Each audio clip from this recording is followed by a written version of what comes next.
Bonjour à tous. Aujourd'hui, j'aimerais que nous puissions partager ensemble quelques pensées autour du passage de 1 Thessaloniciens. 1 Thessaloniciens chapitre 4. 1 Thessaloniciens chapitre 4. Peut-être que pendant que vous cherchez dans vos Bibles, eh bien, je vous rappelle que vous pouvez vous abonner à notre chaîne YouTube et puis cliquer sur la petite cloche de façon à recevoir à chaque fois les alertes, à chaque fois qu'une vidéo est mise en ligne.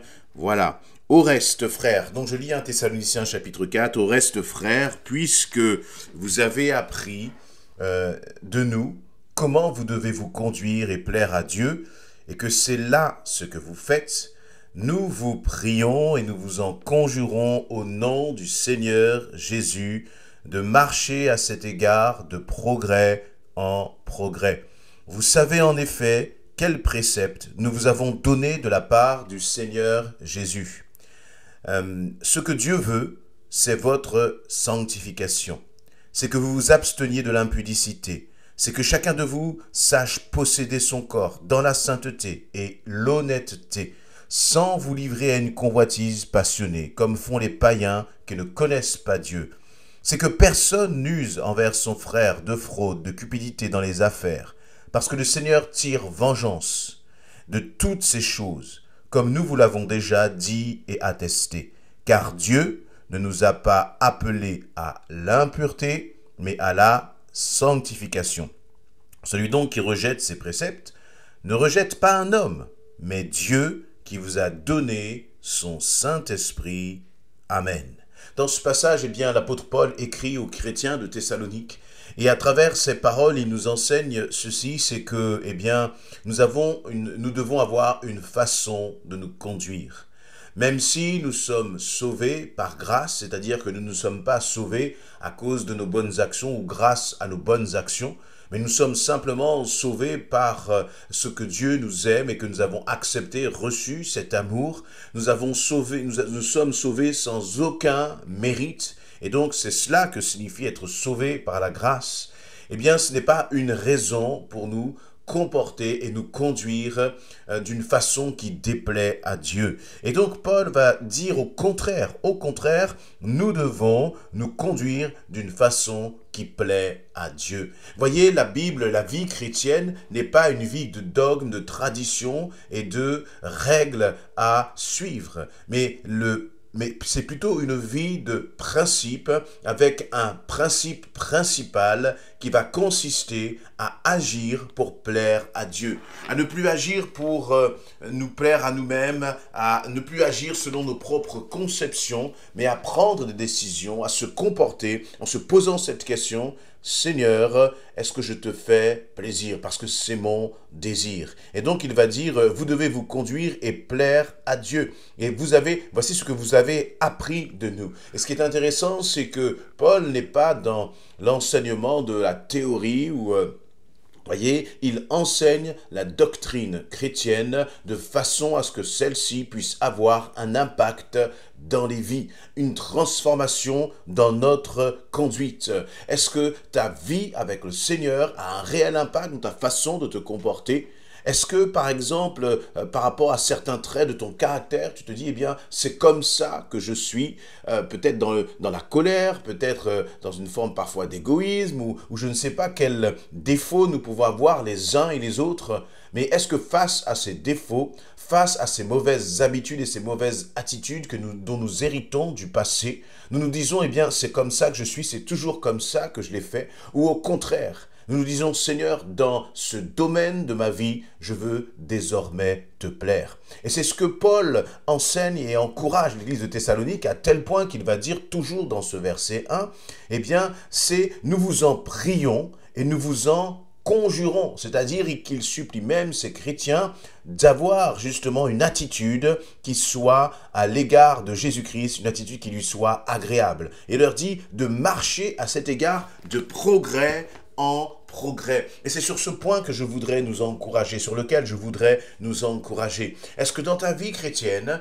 tu marches de progrès en progrès? Est-ce que tu as faim et soif d'aller plus loin avec le Seigneur? Dans cette marche, est-ce que tu marches pour aller de l'avant ou est-ce que tu as plutôt l'impression de marcher à reculons? Il y a des périodes dans notre vie, il y a des périodes dans notre relation avec Dieu où nous avons l'impression de stagner. Nous avons l'impression, même pire encore, de reculer dans notre intimité avec Dieu, de reculer dans notre façon de vivre notre vie chrétienne au quotidien, de reculer dans la méditation de la parole, dans le temps passé dans la parole de Dieu, de reculer dans le temps que nous devons passer avec nos frères et nos sœurs. Si tu fais un bilan, est-ce que tu as vraiment l'impression d'avancer lorsque nous avançons avec le Seigneur, lorsque nous avançons dans notre relation avec lui, dans notre connaissance de Jésus-Christ, eh bien cela nous remplit de joie. En tant qu'enfants de Dieu, nous sommes appelés à aller de progrès en progrès. Où en es-tu? Si tu fais un peu le bilan, où est-ce que tu en es dans cette marche? Est-ce qu'il y a peut-être des éléments de ta vie, des décisions, un emploi du temps, des priorités qui t'empêchent justement d'aller de l'avant? Est-ce qu'il y a là actuellement dans ta vie comme des obstacles sur cette marche? Si c'est ton cas, si c'est le cas, alors il faut réagir. Parce que là, ce qui est intéressant, c'est que juste dans ce premier verset, eh bien, Paul va utiliser quelques expressions qui nous montrent justement cette dimension d'avancée. Il parle de « vous devez vous conduire ». Il va ensuite parler de marcher. Ensuite, il va utiliser l'expression de progrès en progrès. Donc, on a vraiment cette dimension que, en tant qu'enfant de Dieu, nous devons avancer. Et donc, dès le moment où tu commences à reculer, bien sûr, eh bien, si tu te mets en danger, mais c'est pas seulement le fait de reculer qui nous met en danger, c'est déjà le fait de stagner dans sa vie chrétienne. En tant qu'enfant de Dieu, nous devons refuser de stagner dans notre vie chrétienne. Nous devons refuser de vivre sur les souvenirs du passé, mais nous devons être déterminés. Tu dois être déterminé à aller de l'avant, à avancer encore, à expérimenter Jésus-Christ encore plus chaque jour. Tu dois être déterminé à laisser le Saint-Esprit justement te remplir et te renouveler chaque jour de sa présence. Tu dois être déterminé à entendre la voix de Dieu chaque jour, à être sensible au Saint-Esprit et dire, mais voilà Seigneur, ce que tu m'as dit aujourd'hui, et avoir un dialogue régulier, fréquent avec ton Seigneur, et aller de progrès en progrès. À tel point que au verset 2, il va dire, vous savez en effet quel précepte nous vous avons donné de la part du Seigneur. Ce que Dieu veut, c'est votre sanctification. Verset 2. Ce que Dieu veut, c'est ta sanctification. La sanctification, c'est quelque chose, comment dire, c'est un élément, c'est un état que nous avons déjà acquis en Jésus-Christ. Parce qu'en recevant Jésus-Christ, nous sommes sanctifiés parce que lui est saint. Et donc, le Saint-Esprit, Esprit Saint qui vit en nous, nous apporte cette sainteté. Mais en même temps, c'est un état dans lequel on doit continuellement rester. On doit continuellement grandir et progresser et aller de sanctification en sanctification. C'est-à-dire, c'est un état, la sanctification, et en même temps, on doit aller de progrès en progrès dans cette dimension de la sanctification. Comment comprendre cela? Eh bien, tout simplement, nous voyons que nous pouvons imaginer notre cœur comme étant une maison dans laquelle il y a différentes pièces. Et voyez, lorsque le Seigneur commence à faire un nettoyage dans notre maison, commence à faire un nettoyage dans notre être intérieur, eh bien, il va commencer par pointer certains éléments dans notre vie qui ont besoin d'être corrigés, qui ont besoin d'être transformés. Et puis, ça peut être dans le domaine du pardon, ça peut être dans le domaine de l'hospitalité, de l'accueil, de l'amour du prochain. Vous voyez, tout un tas de transformations qui ont besoin d'être opérées en nous. Et le Seigneur va commencer à travailler nos cœurs. Il va commencer à façonner ton cœur, point après point. Et c'est là où tu vas marcher justement de sanctification en sanctification. Le Saint-Esprit qui habite en toi a besoin d'opérer cette profonde transformation. Et donc, Paul va rappeler ceci, c'est que ce que Dieu veut, c'est notre sanctification. Nous sommes déjà sanctifiés, et en même temps, Dieu veut notre sanctification. Voyez? Et donc, il va dire ceci, c'est que, eh bien, et cette sanctification, C'est la présence de Dieu qui nous amène cette sanctification, mais elle se manifeste aussi de façon très concrète. Et donc, Paul va prendre quelques exemples au verset 3 en parlant par exemple de l'impudicité, c'est-à-dire tout ce qui est relation sexuelle en dehors du mariage. Et il va dire, eh bien, vous devez marcher dans la sanctification. Et si ce que Dieu veut, et c'est ce qui est important, parce que parfois, dans certaines situations, face à certaines faiblesses de notre chair, nous avons l'impression que nous devons nous battre et que nous avons du mal à cela.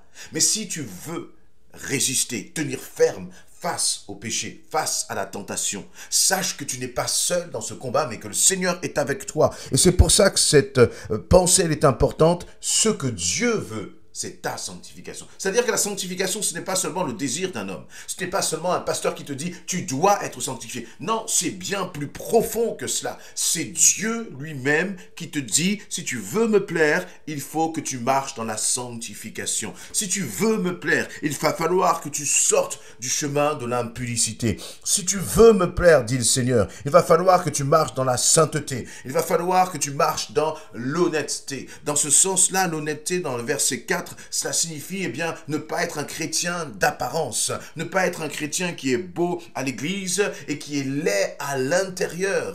Mais nous devons être ce que nous sommes à l'intérieur, l'être aussi à l'extérieur. Nous devons refléter Christ, nous devons refléter une réalité qui est à l'intérieur. Cette sanctification doit être une réalité pour chacun d'entre nous. Ce que chacun de vous possède son corps dans la sainteté, dans l'honnêteté, sans vous livrer à une convoitise passionnée comme font les païens. Voyez, et là le Seigneur nous appelle vraiment à une transformation, à un changement de mentalité, à ne pas être des hommes et des femmes querelleurs, à ne pas être des hommes et des femmes qui sont constamment dans la critique, mais être des hommes et des femmes qui disent « Seigneur, aujourd'hui encore, je veux te plaire. Aujourd'hui encore, je veux marcher dans la sainteté. » Et voyez, je crois que là aussi c'est quelque chose qui est personnel. Parfois, nous avons tendance à regarder et s'occuper de savoir si les autres marchent dans la sainteté. Ce qui est important, ce n'est pas pour toi de savoir si les autres marchent dans la sainteté. Mais ce qui est important pour toi, c'est de savoir si toi, tu marches dans la sainteté. Non pas, encore une fois, pour être sauvé, parce que si tu es en Christ, tu es déjà sauvé. Non pas encore une fois comme parce que tu sens qu'il y a une pression sur toi qui te dit que tu dois marcher dans la sainteté. Mais marcher dans la sainteté pour honorer Dieu avant toute chose. Soyons ces hommes et ces femmes qui avons soif de progrès dans notre vie, dans notre relation avec le Seigneur. Refuse de devenir un chrétien tiède. Refuse de devenir et d'être un chrétien qui commence à s'endormir dans sa relation avec le Seigneur. Mais que la lecture de la parole, que la prière, que le temps de méditation avec les frères et les sœurs en Christ soit toujours pour toi un sujet de joie. Amen.